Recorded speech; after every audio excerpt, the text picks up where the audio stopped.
আপনাদের সাথে পুঁইশাক দিয়ে পটলের একটা রেসিপি শেয়ার করছি। এই রেসিপিটা সত্যি অসাধারণ খেতে, আপনারা একবার হলো ট্রাই করে দেখবেন। এখন চলে যাচ্ছে মূল রেসিপিতে। প্রথমে মাছ নিয়েছি, আমি বড় মাছের পিস নিয়েছি, আপনারা যে কোনো মাছের পিস দিয়ে রান্না করতে পারবেন। মাছগুলোকে ভালোভাবে ধুয়ে নিয়েছি, লবণ হলুদ মাখিয়ে কড়া করে ভেজে নেব। আপনারা চাইলে কিন্তু মশলার মধ্যে কষিয়েও রান্না করতে পারেন। মাছ যার যেমন খেতে পছন্দ তেমন করে নিলেই হবে। আমার বাসায় মাছ ভেজে রান্নাটা বেশি পছন্দ করে, তাই সবসময় মাছগুলো হালকা হলেও ভেজে নিই। মাছগুলোর এক পিঠ হয়ে গেছে, উল্টিয়ে দিচ্ছি।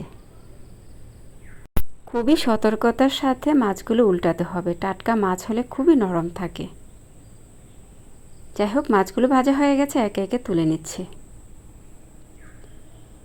এই মাছের তেলের মধ্যেই আমি পেঁয়াজ কুচি দিয়ে দিব।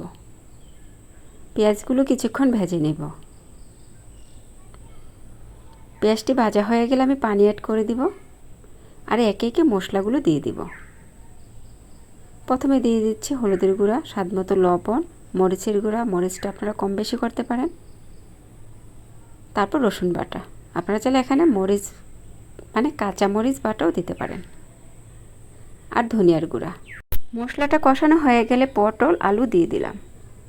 এগুলোকে কিছুক্ষণ কষিয়ে নিব। আমার কাছে পটল সবজিটা বেশি একটা ভালো লাগে না। যখনই রান্না করি পুঁইশাক পাতা অ্যাড করে রান্না করি। শুধু শুধু পটল রান্না করলে বাসায় কেউ খেতে চায় না। কষানো হয়ে গেলে পুঁইশাক পাতাগুলো উপর দিয়ে কিছুক্ষণের জন্য ঢেকে দিব। পাতাগুলো নরম হয়ে আসলে নাড়াচাড়া দিতে সুবিধা হয়। এখন পুঁইশাক পাতা সহ আরও কিছুক্ষণ কষিয়ে নিব। কারা কারা এভাবে খেয়েছেন অবশ্যই কমেন্ট করে জানাবেন। এই রেসিপিটা খেতে যে কতটা মজার, যারা পটল খেতে পছন্দ করেন না, এভাবে পুঁইশাক দিয়ে রান্না করে একবার হলো খেয়ে দেখবেন। কষানো হয়ে গেলে আমি পরিমাণ মতো ঝোল দিয়ে ভেজে রাখা মাছগুলো দিয়ে দিলাম। মাছগুলো দেওয়ার পর আবারও কিছুক্ষণ ঢেকে দিব। ঢাকনা উঠিয়ে হালকা নেড়ে চেড়ে দিব। এই রেসিপিটা কিন্তু খুবই তাড়াতাড়ি হয়ে যায়।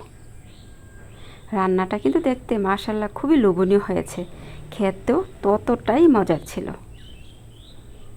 অনেক সময় টবে পুঁইশাক গাছ লাগানো থাকে, পাতা 12 মাসে পাওয়া যায়।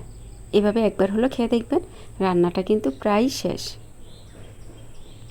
এই ভিডিওটা ভালো লেগে থাকলে অবশ্যই একটা শেয়ার করে দিবেন, অন্যদের দেখার সুযোগ করে দিবেন। এতক্ষণ ভিডিওটা দেখার জন্য অসংখ্য ধন্যবাদ। আপনাদের মাঝে আমি আবারও চলে আসবো নতুন এক ভিডিও নিয়ে। ততক্ষণ সবাই ভালো থাকবেন, আমার জন্য বেশি বেশি দোয়া করবেন। সবার জন্য দোয়া শুভকামনা। আল্লাহ হাফিজ।